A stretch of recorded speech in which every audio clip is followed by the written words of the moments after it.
Një fëmijë 6 vjeçar u zhduk. Familja e kërkoi, por nuk e gjeti. Pas 48 viteve, pra vitin e kaluar, thonë ose dëshmojnë se e kanë gjetur. Dhe sot, ky fëmijë është sheik. Të paktën kjo është deklarata që ka lënë familja. Pash të gjithë dokumentarin në Rai dhe më bëri shumë përshtypje. Doja t'ja u tregoja sepse këto janë histori që ndodhin. Ka ndodhur edhe në Shqipëri. Fëmijë që janë zhdukur dhe nuk janë gjetur më. Ndaj do t'ju lutesha kush është rastësisht ta shpërndaj këtë video, të diskutoj për të informacion dhe ju falenderoj që jemi për bashkë.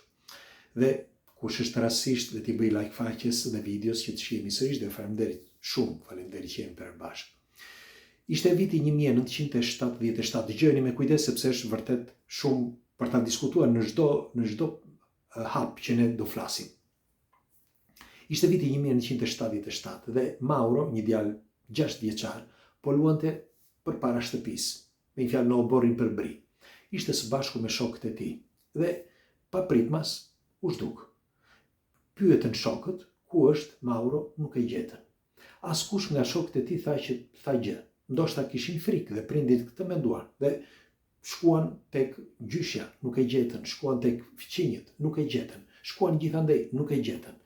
Morën policinë dhe bën denoncimin. Dhe menduan që të bënin denoncim edhe për disa nga fëmijët, se padyshim dikush nga këta e kishte parë. Mirpo askush tregoi asgjë sepse s'kishin parë asgjë.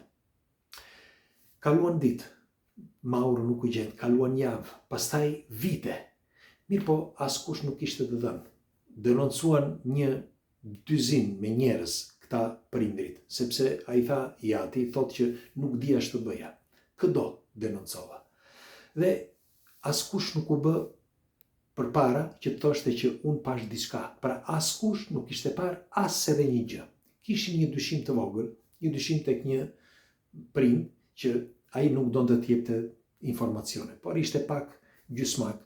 Dhe ndoshta ishte ky, në fakt, problemi, sepse kur shkuan dhe kontrolluan, nuk ishte asnjë lidhje ky, vetëm që ishte gjysma dhe nuk donte sepse fëmia e tij rrinte bashkë me Mauro dhe ai nuk donte probleme. Dhe thjesht nuk dha asnjë të dhënë. Mirpo, pas disa viteve, një kushërir i babait të Mauros, pra, ra në burg. Dhe rastësisht takosh në burg, në të njëjtën dhomë, u gjend me një tjetër bashk fshatar ose bashk qytetar, si të quhet, sepse ndodhja kjo ngjarje ka ndodhur në Lecce në vitin 1977, siç u thash, në një fshat të vogël të quajtur Rakane, një gjë e tillë. Dhe e çuditshme ishte që këta u gjendën në të njëjtën dhomë. Dhe çfarë ndodhi? Ky që ishte në dhomë, ishte një nga këta djaloshët që ishin atje, atë ditë. Pra nga këta djemtë që ishin, që tashmë ishin rritur, sepse kishin kaluar 13 vjet, 14 vjet, një gjë e tillë. Dhe ky kushëriri që ishte i madh në moshë, pra i babait të Mauros, e pyeti sepse ra fjala që ishte kushuririn e tij që i humbi fëmia 6 vjeç etj. Dhe ky i tha që unë kam qenë prezent të atë ditë. Dhe atë ditë unë nuk mund të thosha dot, sepse ishte një nga fëmijët ky, që ishte rritur tashmë. Unë nuk mund të thosha dot sepse babai më tha mos u fut këtyre ujrave, sepse do të na përgjojnë gjithë jetën. Nëse ti nuk e gish në këtë punë, mos fol, mos thuaj asgjë. Çfarë kishte parë ky? Ky pa që e thërriti Xhaxhai Mauron. Mauron e thërriti Xhaxhai në një nga këto me 3 rrota, këto dumdumët. Në fakt, Xhaxhai kishte një dumdum. Filluan që të hetonin tek Xhaxhai. Morën të gjitha telefonatat, çdo gjë nëse kishte lidhje me dikë, nuk gjetën asgjë prej gjëje. Dhe pas 3-4 viteve e lanë, sepse e braktisën këtë fushë se nuk gjetën asgjë. Dhe njëri nga familjarët, sepse janë gjithmonë ata përreth që vjedhin fëmijët, janë ata që të njohin, nuk janë ata që nuk të njohin, sepse ata nuk e bëjnë dot një hap të tillë, e bëjnë pikërisht ata që të njohin. Mbajeni mend këtë. Prandaj thash dëgjoni me kujdes. Dikush kishte dëgjuar në familje që xhaxhaja kishte shitur një sheiku. Pra, i kishte thënë një fjalë të tillë, por mbeti aty kjo fjalë. Nuk u tha më asgjë. Tani dëgjojeni me kujdes. Pas 48 viteve, pra po thoj në vitin 2024 ndodhi, sepse pastaj në vitin 2025 u bë intervista në Rai me familjen që e kërkon ende Mauron, dhe prindrit, nëna e Mauros, shikon një gazet. Rastësisht pa një gazet dhe shikon një sheik me një shenjë në dorë, këtu. Një djegje që është eksaktësisht si djegja që kishte bërë Mauro kur ishte i vogël, 5 vjeç, në dorë. Dhe pikërisht në dorën e djathtë. Dhe sa e pa, i ratfikt. Ky është Mauro, tha. Ajo nuk do t'ja di nëna, nëse ky është sheik apo çfarë është, nuk i intereson fare. Ajo thotë, unë dua vetëm djalin tim. Dhe ka qarë, në fakt, pash dokumentarin ja u këshilloi kush di italisht. Dhe po thosha, ajo kur pa shenjën, pa edhe tiparet që ndonse ai është sheik sot, por ka tipare evropiane, nuk ka lidhje fare me arabët.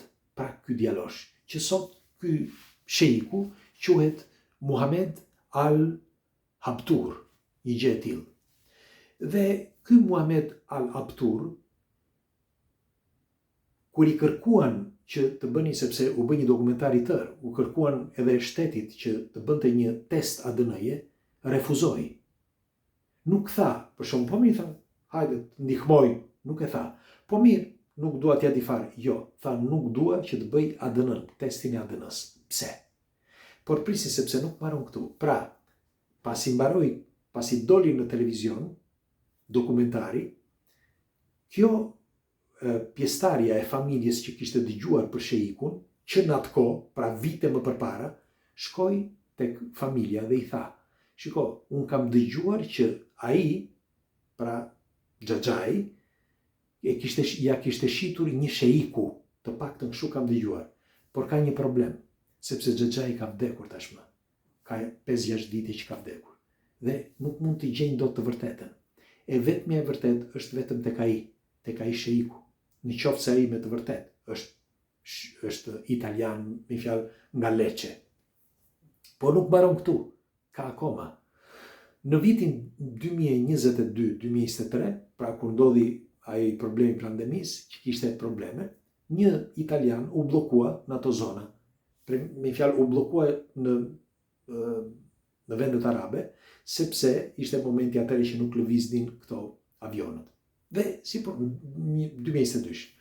Dhe si përfundim, u detyrua që të punonte, të merrte një punë që të punonte, sepse ku do lëvizte. Dhe s'kishte të ardhura, me fjalë që të rrinte aty derisa të hapeshin rrugët sërish. Sepse disa prej tyre i bllokuan, disa i lëshuan, ishte një problem atëherë që se mbani mend. Dhe ai kur shkoi që të punonte, i thanë që do të punosh në filan vend, dhe shkoi atje ku duhet, një vend ku ishte një biznesmen. Dhe ky biznesmeni kur u afrua, e kuptoi çdo gjë që folën këta mes njëri tjetrit, këta italianët, që flisnin mes njëri tjetrit në mënyrë perfekte, e kuptoi çdo gjë. Nuk foli me ta italisht, por e kuptoi edhe buzëqeshi. Përpara se ai të ikte, ata që ishin aty përreth, që u ngritën në këmbë, i thanë, e dini se kush është ai? Ai është sheiku, i tha. Dhe e dini se kush ishte sheiku? E ka treguar vetë ky.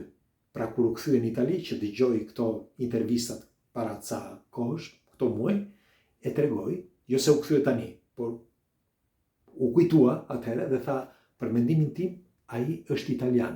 Pra, të gjitha këto të dhëna tregojnë që ai mundet vërtet që të jetë ai fëmijë i rrëmbyer kur ishte 6 vjeç në Lecce. Do thot në njëri nga ju, po mirë, shqyr Zotit që ai tani është mirë dhe është një sheik. Nëna është gjithmonë nënë. Dhe ajo tha një fjalë që mua më preku shumë.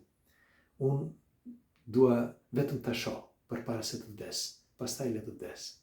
Dhe unë do rroj derisa ta gjej. Fjalët e saj ishin vetëm këto. Tani kanë kaluar disa muaj, sepse vitin e kaluar filloi u bë ky dokumentar, bën dhe këto kërkesa për të bërë një intervistë me këtë shejkun. Ky nuk do as intervistë, as të bëj test, as gjë, nuk do të di fare. Kështu që nëna e kërkon dhe kjo histori mua me sa lexova, sepse lexova shumë artikuj, pash dhe dokumentarin, mua më duket që është me të vërtetë që ai është djali që ka humbur në vitin 1977. Megjithatë, doja t'ja u tregoja sepse, siç u thash, këto janë histori që ndodhin edhe në Shqipëri, por duhet patur kujdes tek njerëzit që njihni, mbajeni mend. Pres komentet tuaja çfarë mendimin keni për këtë histori dhe për këto histori në përgjithësi. Ju falenderit, natën e mirë.